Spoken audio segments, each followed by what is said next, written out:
Buenas tardes a todos, a los presentes, a los que están conectados a través de Zoom. Gracias por su presencia.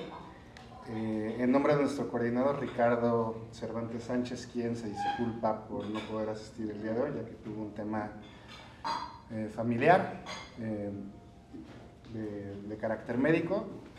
Pues aquí estamos el doctor Nava y yo, con mucho gusto para presentar a nuestro invitado, al juez Rafael Santana Solano, quien amablemente ha aceptado la invitación que le hicimos para platicar con nosotros de un tema de suma importancia, que fue muy bien recibido por los integrantes de la Comisión de Derecho Penal, y pues estamos muy agradecidos de que haya aceptado la invitación y deseosos de escucharlo. Su señoría, antes de darle el uso de la voz, le voy a solicitar al subcoordinador, al doctor Nava, que nos haga favor de leer una síntesis curricular para que todos puedan conocer la calidad de expositor que nos acompaña el día de hoy. Por favor, Alberto. Gracias, buenas tardes. Tengo el gusto y el gran honor de presentar al señor juez Rafael Santana Solano, a quien tengo pues el agrado de conocer de toda la vida. Así que es. Como una breve reseña de su currículum, podemos decir que es egresado de la Facultad de Derecho de la Universidad Nacional Autónoma de México, donde obtuvo su licenciatura en el año de 1987. Su especialidad en Derecho Penal y Derecho Penitenciario es de la Universidad de Salamanca, mientras que su especialidad en Juicios Orales la obtuvo del propio Instituto de Estudios Judiciales del Poder Judicial Chileno, Instituto Hernán Correa de la Cerda.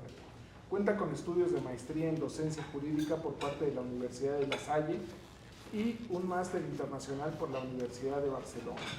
Además de algunas publicaciones en revistas especializadas, destaca su trabajo Bibliografía de Ciencias Penales, publicado por Editorial Porrúa. Y también hay que señalar que su ejercicio profesional lo inició como abogado postulante y en 1993 se presentó a los exámenes de oposición para concursar por el nombramiento de juez penal del Tribunal Superior de Justicia del entonces Distrito Federal, obteniendo la titularidad. Cuenta con ya casi 33 años como juez penal dentro del Poder Judicial de la Ciudad de México y tuvo un año como magistrado por Ministerio de Ley. Fue consejero de la Judicatura del 2008 al 2013, asesor en materia penal de 2 magistrados presidentes, y en 2018 se reincorpora a la labor jurisdiccional como juez de control en el sistema procesal penal acusatorio. Su actividad jurisdiccional la ha combinado con la docencia, habiendo impartido la cátedra tanto de Derecho Penal, Criminología, Penología y Derecho Penitenciario, tanto en la Facultad de Derecho de la UNAM como en el posgrado de la Universidad de Guanajuato, así como en el Instituto de Estudios Judiciales del Tribunal Superior de Justicia de la Ciudad de México, y desde 1991 en la Facultad de Derecho de la Universidad de La Salle, en donde actualmente es profesor titular de la materia de taller de litigación oral. Eso por cuanto hace a su currículum, a la parte oficial, pero es importante señalar que nuestro invitado de hoy tiene una capacidad de reinventarse fabulosa, porque cuando le cambiaron el sistema penal, se convirtió en uno de los mejores jueces del sistema penal. Y cuando vino el cambio del sistema judicial que tanto hemos criticado, fue capaz de salir a la calle a buscar el voto y continuar con esa labor para la cual pues tiene una vocación intachable. Muchas gracias por venir. Gracias, Alberto, en verdad. Muchas gracias a todos ustedes, en verdad. Y muy agradecido con la Barra Mexicana del Colegio de Abogados por esta muy agradable invitación. Debo decir que sí, no es la primera vez que la Barra me invita. Claro, la última vez quien era presidente de la Barra fue quien me invitó, a don Luis Madrigal, que es verdad. Entonces, vaya que sí, en ese momento yo lo recuerdo con un gran cariño. Y en verdad, donde esté en su casa, que seguramente está bien y esperemos que esté bien, le mando un muy caluroso saludo. Y como dice Alberto, sí, tenemos de conocernos toda la vida. debo decir que Alberto y yo, por la coincidencia de nuestros tíos, ¿sí? Salvador Garcés se casa con Ana María Santana, ¿sí? Y entonces cuando se reunían las dos familias, nos reunían a todos los pequeños y Alberto y yo jugamos de chicos muchas veces en reuniones familiares. Y lo interesante es que años después nos encontramos en el mismo camino, ¿no? En el del derecho penal, lo cual pues, nos ha traído grandes oportunidades y recuerdos de aquella etapa muy, muy bonita. Pero bueno, es curioso, me piden que hable yo de criminología cuando todos ustedes me ubican como juez penal, como parte del Poder Judicial. Y ya, como ustedes ya escucharon, de muchos años, quien no me conoció como juez del viejo sistema, me conoció como consejero de la Judicatura, como asesor del magistrado presidente, sobre todo con el magistrado presidente Edgar Elías Azar. Con él tuve oportunidad de tratar con muchos de los barristas, pero ahora, y a varios de ustedes, ya los he tenido en audiencia en la oralidad penal. ¿Y por qué de criminología?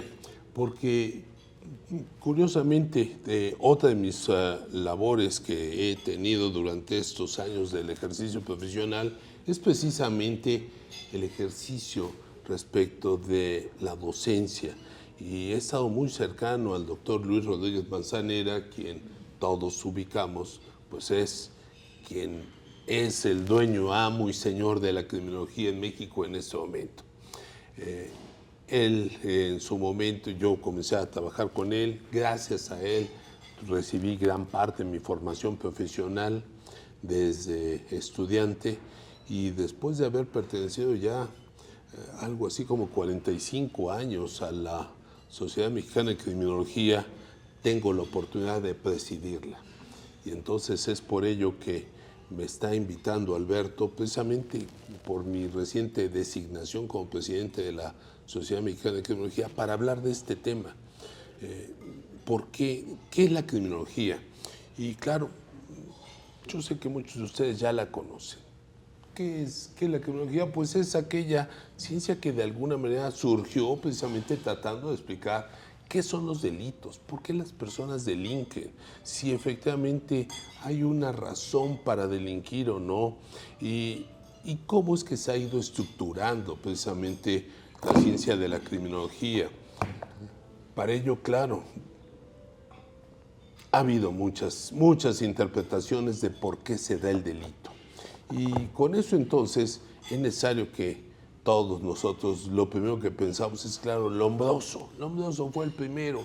No, curiosamente hubo antes muchos que trataron de explicar qué es el delito. Y nadie había utilizado el término criminología hasta que un francés de nombre Pablo Topinard fue el primero que lo utilizó, el término criminología, allá en el siglo XIX. Más tarde Rafael Garófalo lo toma, efectivamente, y Rafael Garófalo es precisamente discípulo o al menos de César Lombroso. Pero de esa manera va evolucionando el concepto de criminología hasta que finalmente el criminólogo y gran maestro Constancio Bernaldo de Quirós lo trae a México, y México la recibe y empieza a desarrollarse junto con varias inquietudes que había ya de varios autores, entre ellos pues el mismo Alfonso Quirós Cuarón, el doctor Alfonso Quirós Cuarón, quien es sin duda para todos nosotros el padre de la criminología mexicana. Entonces fue así como fue llegando precisamente el término de la criminología. Recordemos, es la primera vez que surge, había muchos intentos de explicar por qué el delito surgía, por qué se cometía. Y si hacemos una revisión, claro, desde los mismos griegos, la historia, cómo se va dando la época media, en donde hay una serie de interpretaciones sobre cómo va surgiendo la criminología, cómo va surgiendo las personas que cometen delitos, de ahí en una dirección fisionómica, buscan explicar que efectivamente el delito se da porque las personas que lo cometen están mal hechas Por eso son los malhechores los que cometen el delito y son los que están mal hechos, los que no tienen la conformación física adecuada. Y a eso podemos seguir viendo, claro, la Santa Inquisición se dio, hubo mucha forma para poder establecer de dónde surgía y por qué se cometían estos. Claro, la demonología era otra de las formas en que se explicaba, hasta que poco a poco va llegando esto y llega precisamente con la escuela positiva. Y ellos mismos se autonoman la escuela positiva para darle esta diferenciación de aquellos tratadistas penales que finalmente los identificaron como la escuela clásica, y por ello la escuela positiva, Lombroso, Ferri y Garófalo van explicando cómo se va dando esta criminología. Desde luego todo esto del hombre delincuente, del Lombroso, el delincuente es nato, y después va haciendo una serie de clasificaciones adicionales, el loco moral, el epiléptico, el ocasional, el pasional, pero al final de cuentas van surgiendo explicaciones. Recordemos, perdón, que interrumpo. No puedo detenerme. Lógicamente hablan reforma. Querido Pepe, gracias. Presidente querido, Gracias no, por perdón. venir, gracias. Hubiera estado todo mal.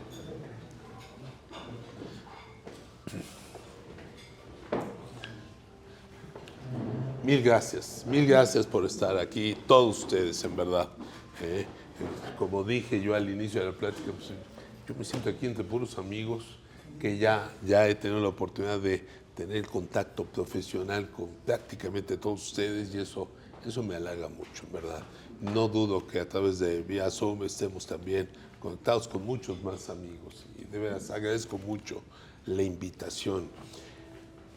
Mucho, en verdad, Alberto. Así que bueno, estábamos precisamente en esta parte donde Lombroso llevaba a cabo el desarrollo de su teoría, y la teoría de Lombroso era precisamente que el hombre surge y nace como delincuente, es decir, no es una persona que aprende el delito, sino una malformación física craneal, una quinta foseta occipital es la que hace que el hombre se convierte en delincuente, y ello, claro, lo descubre precisamente por estar analizando cráneos de personas que habían cometido delitos, y que entonces fue lo que llevó a cabo el desarrollo de esta teoría, porque en aquel momento, previo a él, había mucho en boga la teoría darwiniana de cómo había surgido el hombre y la evolución de las especies. Él decía que en determinada época de la evolución de la especie, entonces el hombre tuvo un momento donde se separa y se conforma el delincuente, el hombre delincuente. Y así fue como fue desarrollando la teoría. Claro, se va sumando a él Ferri, sociólogo, Garófalo, jurista, y entonces todos ellos van conformando lo que es la dirección criminológica positiva, la escuela positiva. Pero ellos a su vez, claro, si vemos, mientras Ferri hace precisamente el estudio de los factores de cómo se da precisamente el delito, Garófalo va estudiando precisamente la parte jurídica, cómo lo va desarrollando. Esto vino a traer precisamente este gran desarrollo de la criminología, y de ahí es donde ya se despega como ciencia. Ninguno de ellos, el único de los tres que dijo y la llamó criminología fue Rafael Garófalo. Curiosamente, Lombroso nunca lo dijo, para él era precisamente el hombre delincuente. Con eso entonces, ¿qué es lo que nos viene a traer? Bueno, este desarrollo que nos viene a traer, y debo de aquí cambiar el orden, porque el orden histórico respecto de los puntos a los cuales me debo referir. La criminología finalmente estudia conductas antisociales, a diferencia del derecho penal que estudia delitos. Y entonces, claro, al momento que dice uno, bueno, pues si el delito también es una conducta antisocial, ¿por qué no la toma la criminología? Bueno, porque la criminología va a estudiar precisamente esta conducta antisocial, que es todo aquello que transgrede el bien común y que no necesariamente lo transgrede en relación a sus leyes penales y que va a cometer un delito, se va a catalogar como delito. La criminología va a actuar en niveles distintos, no solamente va a estudiar la conducta, el conjunto de conductas y la persona que lo comete. Entonces tiene 3 niveles de interpretación: conductual, individual y general. Y a partir de esos 3 niveles de interpretación es que entonces tenemos que ir desarrollando precisamente conceptos distintos. Por lo mismo, vamos a tener una serie de conductas que podemos estudiar: la conducta social, la parasocial y la antisocial. Y es precisamente la conducta antisocial la que la criminología va a tomar. ¿A qué nos lleva también? Nos lleva precisamente en que entonces que tenemos que explicar precisamente por qué se da el delito. Eso es lo que tenemos, la conducta antisocial. ¿Por qué se da la conducta antisocial? Y entonces es donde entran los conceptos de factores, causas, móviles y factor causal. Estos conceptos, cuando los empezamos a correlacionar con los niveles conductual, individual y general, nos van a dar un gran nivel de información para cada persona o para cada conducta que tenemos que analizar. ¿Y esto a qué se va a traducir? A que, recordemos, causa es todo aquello que necesariamente trae un resultado. Factor es todo aquello que favorece la comisión de un resultado, de tal manera que causa siempre vamos a tener una, pero factores vamos a tener varios, un conjunto de factores donde van a cometerse una serie de resultados. Por lo tanto, nunca podemos hablar la causa a nivel general, es decir, pensar en la causa de la criminalidad, es esta, no, jamás. En todo caso, lo que tenemos son factores que generan la criminalidad. La causa en todo caso es solamente a nivel personal, y esto si es que efectivamente la podemos identificar. El móvil solamente la podemos identificar con la persona, nunca con la conducta, nunca con el conjunto de conductas. Entonces, todo esto nos va a ser muy útil para explicar por qué se da una conducta antisocial. Y esto, ¿a qué voy? Claro, porque en un grupo de abogados tan selectos, esto me sirve o no me sirve. Al final vamos a ir viendo por qué creo que sí nos puede servir la criminología y por qué en un momento es obligado que por lo menos como juzgadores sí la conozcamos. Entonces, ¿cómo surge el desarrollo de la criminología para llegar hasta nuestros tiempos?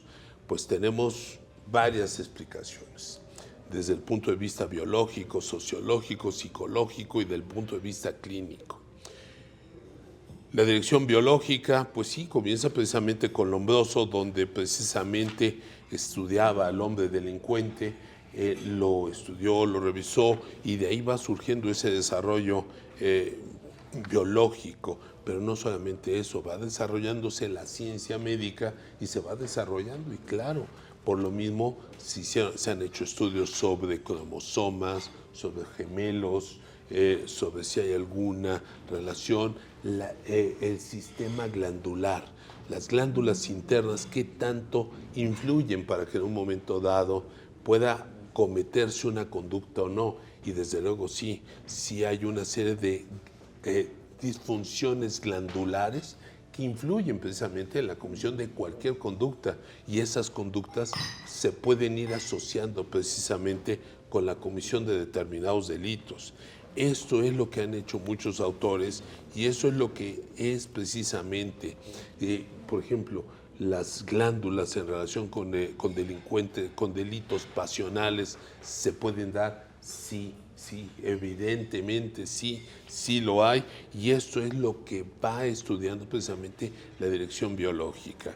Pero después llega, y en la dirección biológica nos falta esta parte, la biotipología. ¿Qué es la biotipología? La biotipología es que de acuerdo a la conformación humana es que las personas tienen determinadas características de comportamiento que los lleva a cometer determinadas conductas y algunas de ellas francamente antisociales.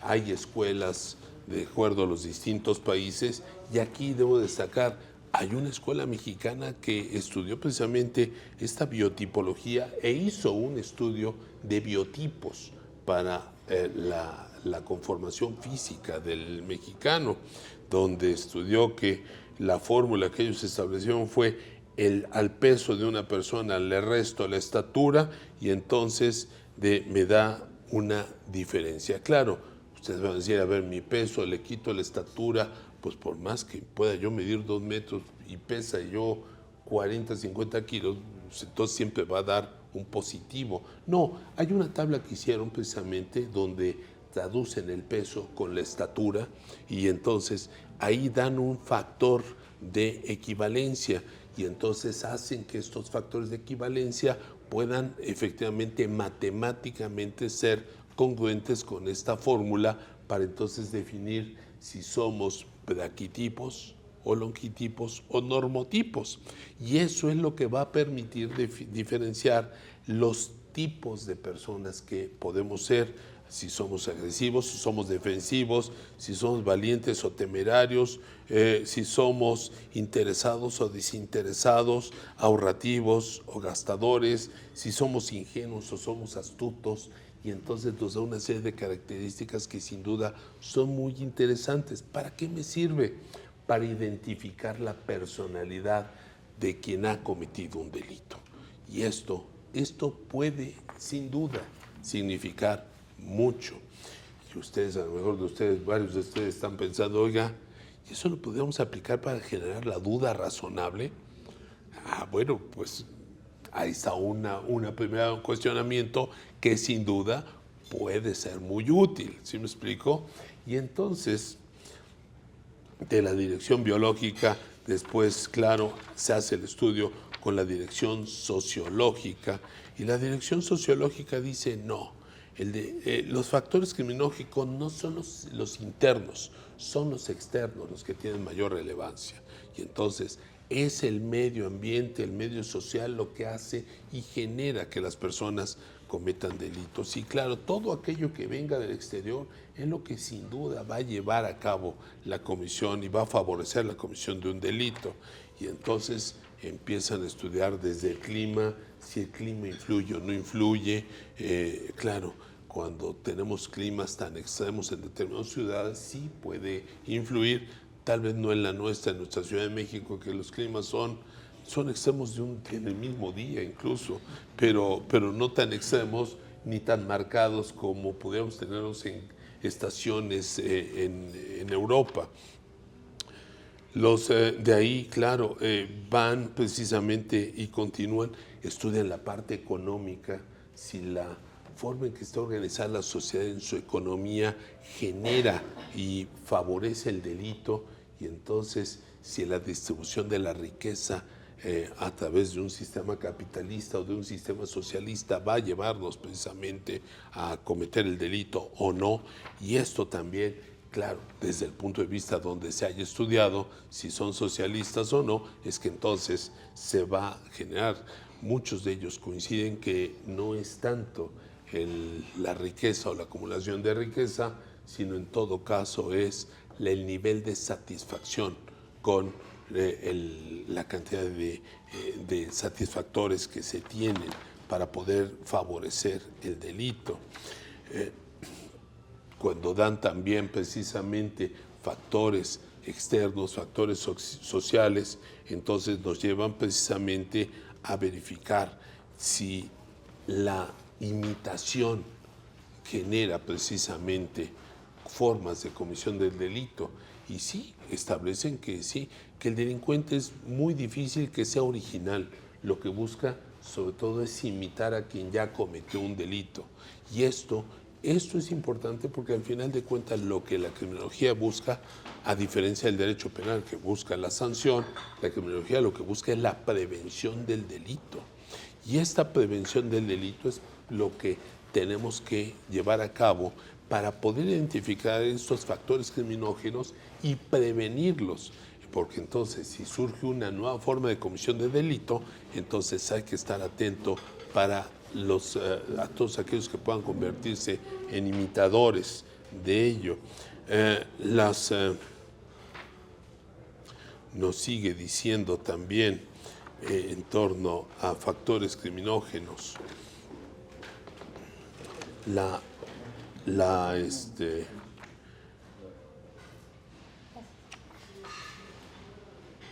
nos señala también otro autor, Durkheim, que el crimen lo tenemos que considerar no como algo normal, sino como algo constante. Y algo constante que tenemos que tenerlo dentro de la sociedad y por lo mismo tenemos que atenderlo. No por un hecho normal, sino porque es constante y siempre se va a presentar. Por lo tanto, lo que tenemos que verificar es ¿para qué sirve el crimen? Si el crimen efectivamente tiene una utilidad o no, y si esas desviaciones funcionan para algo. Y nos dice que sí, que la función de la desviación al momento de cometer un crimen es precisamente para reafirmar los valores sociales de la sociedad. Para ello entonces también nos hace el estudio sobre la anomia, la ausencia de normas, si efectivamente esta ausencia de normas puede generar mayores delitos. Y claro, si vemos que la norma se pone de una manera muy laxa, claro, va a favorecer sin duda la comisión de delitos. La misma presencia policial sí funciona para la prevención, porque entonces si no vemos policía, pues entonces la posibilidad de que nos apliquen la norma es cada vez más escasa. De ello entonces los sociólogos van evolucionando y van llevándonos precisamente a barrios criminógenos. La escuela de Chicago se especializó en ello y entonces es cuando nos llevan precisamente a establecer los barrios criminógenos y cómo es que los mismos barrios son los que van generando sus formas en que van viviendo personas que con mayor frecuencia cometen delitos, ¿sí? Conductas antisociales, y hay mayor incidencia incluso hasta el consumo de drogas que en otras zonas, y ello va a ir generando precisamente conductas que van a ir favoreciendo estas conductas antisociales. Pero también otro de los puntos que estudió la Escuela Sociológica es precisamente la cuestión respecto de el etiquetamiento, lo cual implica que esto es a quien se le pone la etiqueta por sus características de ser delincuente, entonces esa etiqueta difícilmente se la van a quitar. Y lo vemos sobre todo con muchos que han salido de prisión, que la misma policía los sigue buscando para seguirlos extorsionando o invitando a que cometan nuevos delitos. Y esta forma es una forma muy, muy importante, que se ha destacado precisamente para poder llevar a cabo esta forma de llevar a cabo la selección de los delincuentes. Y por lo mismo dice, si se da precisamente este etiquetamiento, entonces el principio de igualdad ante la ley es una ilusión.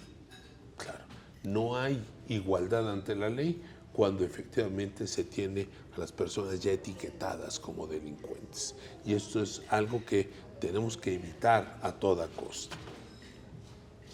Entonces, esta misma desviación a veces no se genera por la persona, sino por las mismas condiciones sociales en las que se va a encontrar la persona. Pero no solamente es la dirección sociológica, también viene la dirección psicológica. Claro, con Freud y todos sus discípulos vinieron una serie de teorías sobre cómo es que el carácter y el temperamento influyen en nuestro actuar, en nuestras conductas. Y para ello entonces también se estudia esta parte en donde Freud dedica buena parte a establecer que es precisamente la dominación del ser humano sobre el otro para poder llevar a cabo esta cuestión de cometer una conducta antisocial. Otro de sus discípulos, Adler, dice no solamente es esta cuestión de dominación, es una dominación por carácter sexual. Es decir, el sexo es lo que va a impulsar precisamente esto, y no necesariamente implica ello la relación sexual, sino implica precisamente el imponer precisamente ese dominio sobre la víctima. Y es por ello que entonces van generándose todas las conductas. Tendríamos que llegar necesariamente a la dirección clínica. La dirección clínica es la que en un momento dado nos establece que el ser humano es un ser biopsicosocial. Y entonces, al ser un ser biopsicosocial, tenemos que estudiar las tres esferas, tanto la biológica, la psicológica como la social, para poder definir si efectivamente estamos ante una persona que pudiese catalogarse y pudiese ser una persona que pueda cometer un delito. La dirección clínica sí estudia la peligrosidad. Peligrosidad que el derecho penal ha optado en los últimos años por eliminar de todo lo que son las normas penales, y ya no tomamos en cuenta lo que puede llegar a ser la persona, sino solamente lo que hizo. Pero nos servirá precisamente el conocer la probabilidad de lo que puede llegar a ser. Bueno, en un momento más estableceremos esa parte, porque ahí en esta dirección clínica es donde precisamente van a estudiar precisamente esta posibilidad de la peligrosidad a partir de su capacidad y su adaptabilidad, su capacidad criminal y su adaptabilidad social. Y entonces, jugando con estos dos factores, midiendo sobre el más o el menos, es el nivel de peligrosidad que se puede tener. Pero a todo esto, ¿qué es la peligrosidad? La peligrosidad es esa posibilidad que tiene una persona de llegar a cometer un delito en un futuro. Y entonces, no lo veamos como lo que es como persona y lo que pudo haber sido en el pasado, sino esa posibilidad que tiene, esa probabilidad que tiene en el futuro de volver a cometer un delito. Esto es sin duda algo muy importante para la individualización penal. Esto es trascendente. No tenemos en este momento los juzgadores ninguna posibilidad de tener acceso a un estudio clínico, y la pregunta es, ¿y por qué el asesor jurídico o la defensa no lo proponen? Claro, porque el Ministerio Público no veo cómo. Y no es que no quieran, es que todos lo hemos visto. Cada vez que ellos hacen ofrecimiento de medios de prueba en la etapa intermedia sobre la etapa de individualización penal, tome en cuenta el conjunto de pruebas desahogadas en la etapa de juicio para que en su conjunto sean valoradas. Y de esa frase no salen los escritos de acusación, independientemente del Ministerio Público del que provenga, pero serviría precisamente para llevar a cabo un estudio con mayor profundidad sobre la individualización, ya sea hacia el más o hacia el menos. Esto se lo sigo dejando, porque al final de cuentas, ¿qué es lo que hace un psicólogo, un criminólogo clínico? Lo que hace es precisamente hacer este estudio para proponer un tratamiento. Y el tratamiento es precisamente la posibilidad de obtener beneficios en libertad lo más pronto posible, en caso de que no obtenga un sustitutivo penal o esa suspensión condicional. Y ello, debo señalar, hay una gran ausencia de material probatorio en los juicios. No hay material probatorio en ese sentido. Y esto es, sin duda, relevante. Entonces, ¿la criminología nos sirve? Sí, nos sirve.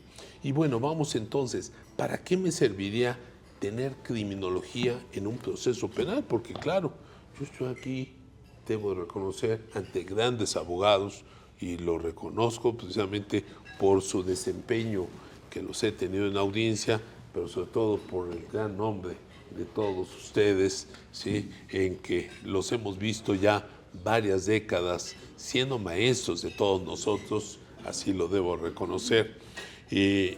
¿Para qué me serviría? Bueno, primer punto. que pudiera yo señalar y vamos en todo caso, a mencionarlo. ¿Podemos hacer perfiles criminológicos? Sí, sin duda. Tenemos que hacerlos. Tenemos que hacerlos sobre todo para la fase de la investigación, porque al momento en que elaboramos perfiles criminológicos podemos identificar con mayor facilidad quién es la persona que pudo haber cometido un delito. El delito ya está acreditado, ya sabemos qué datos de prueba tenemos para poder establecer la existencia de un hecho que la ley llama delito. Y es más, si quieren, solo tenemos acreditado con todos los elementos de la teoría del delito. Pero ahora nos hace falta saber quién lo cometió. Y entonces, en ese sentido, tengo que señalar, para poder hacer un perfil criminológico adecuado, la criminología ha sugerido, y sobre todo las técnicas de perfilación, han sugerido que el punto está en 4 puntos para diferenciarlos. Las acciones que toma una persona al momento de cometer el delito. Es decir, primer punto. Segundo, características de la víctima que es elegida. Si el delincuente usa vehículos o no. Y si además deja evidencias en el lugar del hecho. Porque entonces eso me va a permitir establecer si estamos ante una persona organizada o desorganizada. Y en la misma medida en que tenga organización o desorganización, puedo identificar con datos estadísticos cómo se lleva a cabo la comisión de ese delito y por quién. Si ustedes han leído, que seguramente lo han hecho, el estudio en Escarlata, de donde presentan a Sherlock Holmes, efectivamente, Conan Doyle nos da una lección enorme, enorme de cómo es que va identificando a las personas, estaturas, procedencia, precisamente por la información tan vasta que tiene en torno a determinadas cosas que aparentemente resultan intrascendentes, desde el tipo de tierra, tamaño de pisada, distancia entre una pisada y otra, para poder establecer quién es la persona. Y entonces, nada más que ahora, con todas las tecnologías que tenemos, pues esto lo podemos hacer con mayor facilidad y sobre todo con el nivel de estadística que debemos de tener. La criminogénesis y la criminodinámica.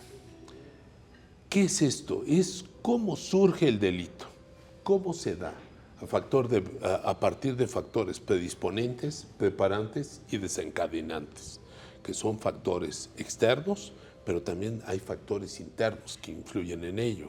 Y entonces hay que ver precisamente cómo es que se da la comisión de un hecho, que la ley llama delito, para que entonces entendamos precisamente si ese hecho sí se llama delito o no, y si es un hecho culposo o es un delito doloso, o incluso con dolo eventual. Ello nos hace una gran diferencia en estos términos de la criminogénesis y la criminodinámica. ¿Funcionaría para la etapa de juicio? Sin duda, porque no es lo mismo llevar a cabo precisamente el establecer la existencia de un delito, ¿sí?, de manera plena, a poder generar precisamente lo que es la duda absolutoria, la duda razonable. A partir de factores criminógenos, ¿pudiéramos generar la duda razonable? Yo creo que sí. No he tenido la oportunidad de verlo, porque además son pocos los juicios que nos han otorgado, nos han dado a partir de agosto del año pasado, a los que hemos sido jueces de control muchos años. Pero no me he enterado tampoco con otros compañeros que se haya hecho un estudio sobre factores criminógenos para generar la duda razonable. Y esto, sin duda, pudiera ser válido.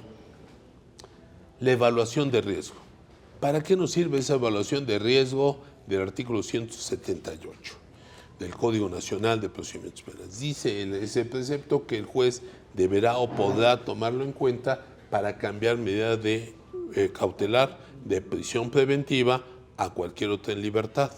Y claro, el pretexto, y así lo tengo que señalar, de muchos de nosotros y de muchos ministerios públicos es: señor, no hay condiciones para poder celebrar la audiencia porque no hay evaluación de riesgo.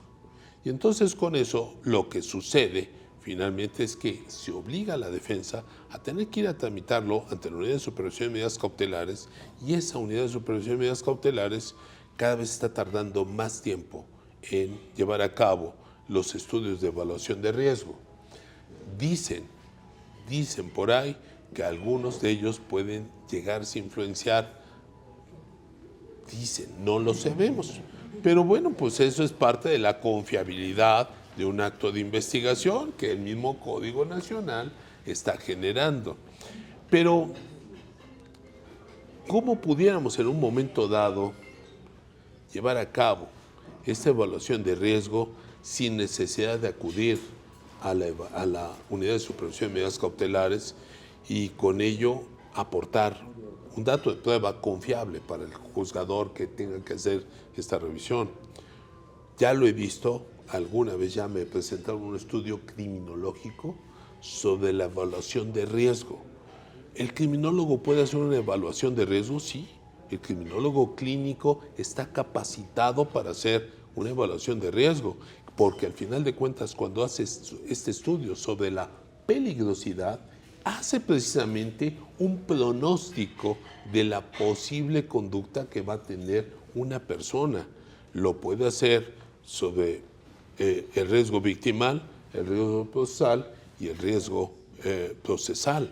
Claro que lo puede hacer, y que entonces, si el criminólogo va y lleva a cabo esta evaluación de riesgo, primero, lo que el defensor gana es tiempo, porque un criminólogo lo puede hacer en 3 días, dedicándose de manera completa, a diferencia de la Unidad de Supervisión de Medidas Cautelares, que puede tardar semana y media, 2. Y el tiempo para una persona en prisión, cualquier día es mucho tiempo que tenemos que de alguna manera solucionarlo. Y más ustedes cuando hacen el papel de defensores. Entonces, la evaluación de riesgo la pudiéramos tomar en cuenta que un criminólogo clínico pueda llevarla a cabo. Yo considero que sí. Porque al final de cuentas sí sustituye la finalidad de esa evaluación de riesgo del que me habla el artículo 178 del Código Nacional de Procedimientos Penales. Y al final de cuentas, lo que ya mencionábamos durante la plática, la individualización penal. La individualización penal, lo cierto es que no tenemos medios de prueba en ningún auto de apertura a juicio oral que nos hable de qué pruebas son las que debemos de tomar en cuenta para individualizar una sanción penal. Y entonces queda mucho al arbitrio del juzgador. Si hacemos la diferencia entre el artículo 410 del Código Nacional de Procedimientos Penales y el 72 del Código Penal, que de alguna manera nos hablan de los mismos factores, hay juzgadores que toman el artículo 410, otros que tomamos solamente el artículo 72, entonces nos llevan de cualquier manera a estudiar circunstancias personales del sentenciado al que le vamos a imponer una sanción penal. ¿Cómo lo podemos hacer si no tenemos datos respecto de él?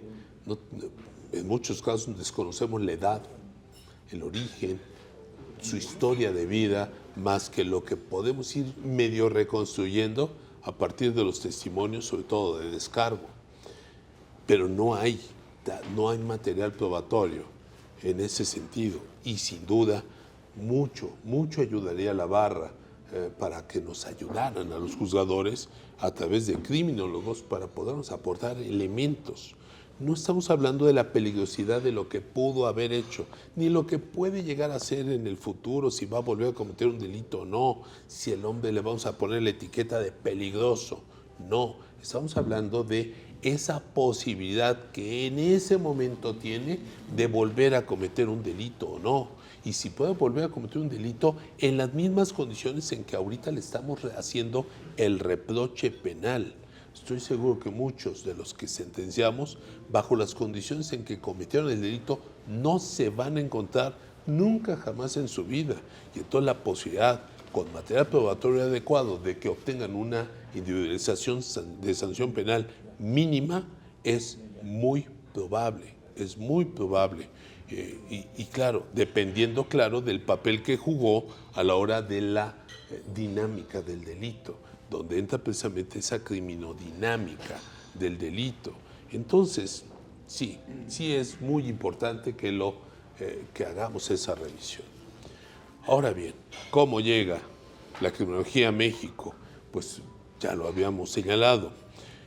Constancio Bernaldo de Quirós ya la trajo, pero quien también la desarrolló de manera muy intensa fue el doctor Alfonso Quirós Cuarón.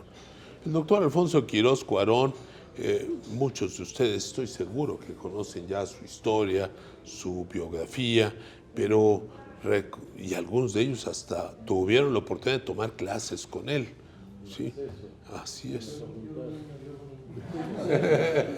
No, por eso, no, por eso traje el libro, por si quiere recordar lo que leyó. Así que, no, el doctor Quirós, bueno, sí, lo tengo que recordar, y aquí debo decir, me va a decir que si yo lo conocí, no, pues yo también era un niño, ¿verdad? Yo también era un niño, pero lo conocí por referencias definitivamente de mi padre, quien sí tomó clases con él, y tuve la oportunidad de conocerlo al doctor Quirós precisamente por la forma en que nos platicaba las clases que él daba. Y ello me lleva precisamente a interesarme mucho en el tema de la criminología. Y la criminología, evidentemente, Alfonso Quirós Cuarón la desarrolla. Alfonso Quirós Cuarón, el maestro Alfonso Quirós Cuarón, lleva a cabo sus estudios. Él nace en Chihuahua en el año 1910, entonces él mismo narra que lo que él vio de niño siempre fue cuerpos colgados en todos lados, porque era la época de la Revolución, y que bueno, con los años fue viendo cómo sus padres iban moviéndose hasta que él, a la edad de 15 años, le toca sufrir la pérdida de su padre porque alguien lo mató en su propia oficina. Y entonces lo ve, y eso él mismo señala en su biografía que eso marca la vida de él para poder definirse en su desarrollo profesional. Y por ello entonces empieza a obtener trabajos. Aquí debo de destacar uno muy interesante. Él mismo señala que trabajó en un juzgado correccional y que pudo venir de allá del norte para venirse para acá a la Ciudad de México, un juzgado correccional donde los jueces él trabajó con el juez Carranque y Rivas, con Alberto R. Vela, padre de don Sergio Vela Treviño. Entonces, y claro, ahí también en la parte médica conoce a don José Gómez Robleda, que él mismo lo reconoce que es su maestro y su orientador, y que gracias a él y a sus orientaciones es que finalmente llega y se logra inscribir, dice, la universidad allá por los años 30, saca la convocatoria para convertirse en criminólogo, y entonces a partir de ello, la Universidad Nacional Autónoma de México saca este plan de estudios para ser criminólogos. Y curiosamente, él se inscribe, parece que fue el único que se inscribió y concluyó, debo decirlo, porque además tenían que trasladarse a las distintas escuelas nacionales para poder tomar las clases, y entonces lo mismo tomaba clases en la Escuela Nacional de Jurisprudencia que en la Escuela Nacional de Medicina, y entonces tenía que trasladarse a distintos lugares, y él logra el único título de criminólogo que ha dado la Universidad Nacional Autónoma de México es precisamente para don Alfonso Quirós Cuarón. Entonces él sí está reconocido como criminólogo por la UNAM. Con ello entonces él comienza su desarrollo y continúa con su desarrollo. Acá está, ¿dónde está? Sí, él presenta su examen de criminólogo el 13 de noviembre de 1939, en donde sus profesores, su jurado, Francisco González de la Vega, pues nada más el redactor del Código Penal del 32, sinodales, el doctor Salvador Iturbide Álvarez, Arturo Valedón, doctor José Gómez Robleda y el magistrado Alberto R. Vela. O sea, Ese fue su jurado profesional, padre de don Sergio Vela Treviño. Entonces, así es como se da precisamente su título. Y él es quien va desarrollando la criminología en México a través de sus distintos casos que fue desarrollando y fue logrando resolver, mencionando solamente entre algunos de ellos, nada más son muchos los que él desarrolló y resolvió, pero recordemos el asesinato de León Trotsky. Él identificó la verdadera personalidad de quien cometió precisamente el asesinato de León Trotsky, quien no era Jacques Monrad, sino era otra persona, y logró Ramón Mercader, quien llevó a cabo, y él logró encontrar precisamente la historia completa de Ramón Mercader, el estrangulador de Tacuba, o también conocido como Goyo Cárdenas, así es, y luego la primera persona que falsifica billetes de pesos, en denominación de pesos, Enrico Sampietro. Y entonces, a raíz de ahí, el Banco de México le pide que organice precisamente un departamento de prevención del delito y de prevención de falsificación para proteger al Banco de México. Y curiosamente dice, y esto sí lo tengo, la reunión, cito textual, la reunión se celebró en el University Club. O sea, se lo tenía que citar. Cuando el director del Banco de México me hizo la proposición que organizara una oficina de investigación y prevención contra falsificaciones, le confesé mi ignorancia sobre la materia, pero me puse a trabajar en ello. Y entonces sí, él fue el que comenzó precisamente a organizar la prevención de las falsificaciones de moneda mexicana aquí, en esta sede. ¿Qué otra cosa más hizo el doctor Quirós Cuarón? Bueno, pues él presidió, las últimas de las cosas que llevó a cabo es que presidió precisamente la comisión para desaparecer la cárcel de Lecumberri y crear la creación de los reclusorios.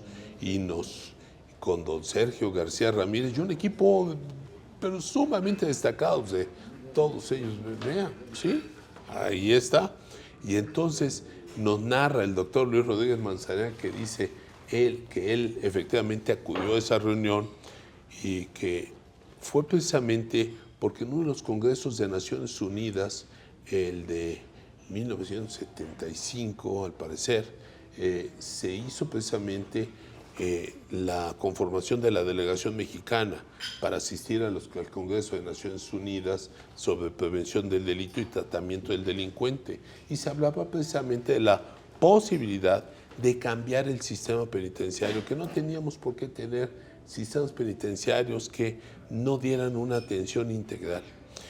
La delegación oficial iba encabezado por Luis Echeverría Álvarez, mientras que la comisión de expertos mexicanos iba encabezado por Alfonso Quirós Cuarón.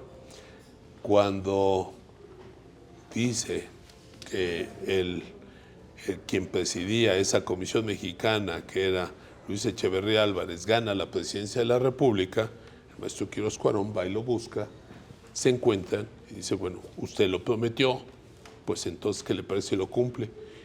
Que Luis Echeverría Álvarez le dijo, sí, pero usted va a ser el presidente de la comisión y póngase el sueldo que usted quiera.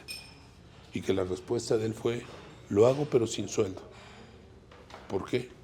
Y entonces, está bien, porque son mis razones personales. Y que ya después le preguntaban al maestro, ¿y por qué lo decidió así? Porque en el momento que no me hagan caso les puedo retirar, les puedo decir, no lo voy a hacer. Ya no lo voy a hacer y les dejo todo su trabajo. Así que de esa manera los voy a obligar a que me hagan caso, sin remuneración alguna. Y fue de esa manera que presidió con un equipo multidisciplinario muy valioso de la Comisión de Reclusorios. Por eso desaparece Lecumberri, su último director, don Sergio García Ramírez, sí, claro, y luego sus nuevos directores, comenzando por el norte, el oriente y años después en el sur. Pero el sur iba ya también acompañado del Hospital Psiquiátrico de Reclusorios en Tepepan, que era precisamente la gran joya del cambio de sistema penitenciario. Era fue lo máximo que se pudo haber hecho en aquel momento y que muchos de los países vinieron a estudiarlo y vinieron a verlo. Pues sí, el sistema penitenciario ha variado un poco de todo ello. ¿A qué lo llevó también al maestro Quirós? A crear la Sociedad Mexicana de Criminología. Porque él decía, bueno, lo que estoy haciendo tengo que hacerlo de tal manera que trascienda. Y ahora la Sociedad Mexicana de Criminología, que él fundó en 1975, acaba de cumplir 50 años de fundada. 50 años. Lo cual ha sido un trabajo constante de muchas personas que han estado en torno a la sociedad. Yo he tenido la oportunidad de formar parte de ella de los últimos 42 años. Es decir, formé parte, sí, claro, como estudiante, dirían por ahí, desde muy pequeño, desde muy infante. Ajá. Y por eso es que conozco gran parte de la historia de la Sociedad Mexicana de Criminología. Se ha dedicado a hacer congresos nacionales, llevamos 22 congresos nacionales en distintas sedes de la República.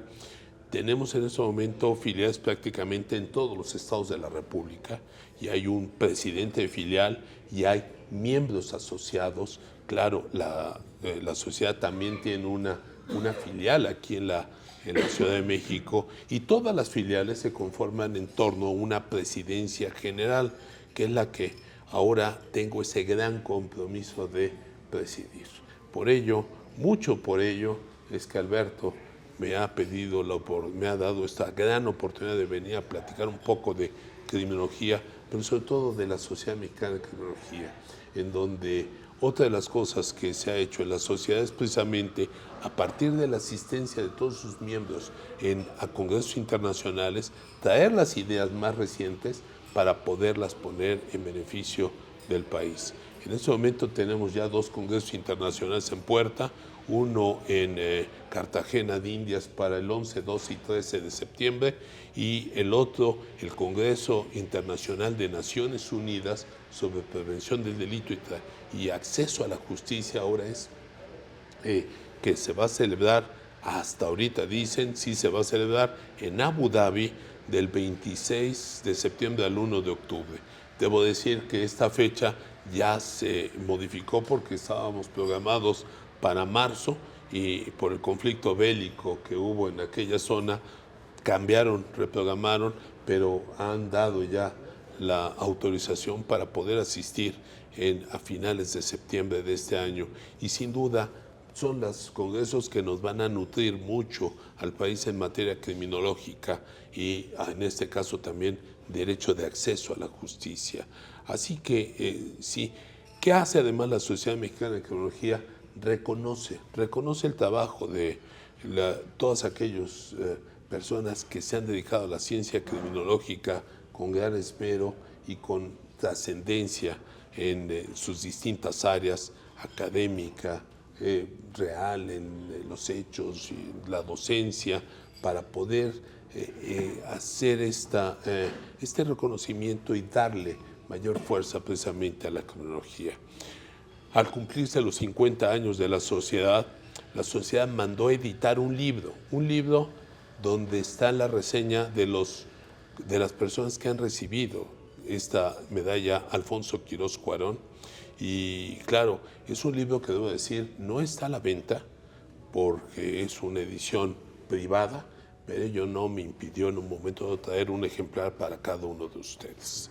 Así que, si me permiten, va a ser la forma en que quiero corresponder y espero que me acepten el ejemplar a cada uno de ustedes para que entonces tengan todos ustedes un ejemplar de esa parte de la historia de la Sociedad Mexicana de Criminología, de la cual lo invito a todos y voy a pedir la presencia de ustedes para que participemos juntos con la barra mexicana, Colegio de Abogados, sobre todo con esta sección de Derecho Penal, con todos los juristas, grandes juristas que le integran, para que nos sumemos y nos ayuden precisamente con esta gran labor que ahora tenemos enfrente. Y debo decir, una labor que, por lo que hace a méritos de mi parte inmerecida, pero con el gran compromiso moral de atender la petición de mi maestro, mi maestro, el doctor Luis Rodríguez Manzanera, a quien no le pude yo decir que no me podía hacer cargo yo de la sociedad. Y estamos atendiendo precisamente esa petición, precisamente para poder asumir y darle continuidad al trabajo del doctor Luis Rodríguez Manzanera, del doctor Alfonso Quirós Cuarón en su momento. Desde luego el maestro Piñi Palacios también fue presidente de la sociedad, y con ello darle una continuidad a todo el trabajo criminológico que podemos llevar a cabo, y advierto que sin duda lo podemos también llevar a cabo con la Barra Mexicana del Colegio de Abogados, porque hay mucho con lo cual el derecho penal y la criminología se pueden unir para poder llevar a cabo grandes obras. De mi parte, en verdad, les agradezco mucho esta invitación. Tocayo Pinillos, Alberto, muchas gracias por esta oportunidad de estar con ustedes. Gracias.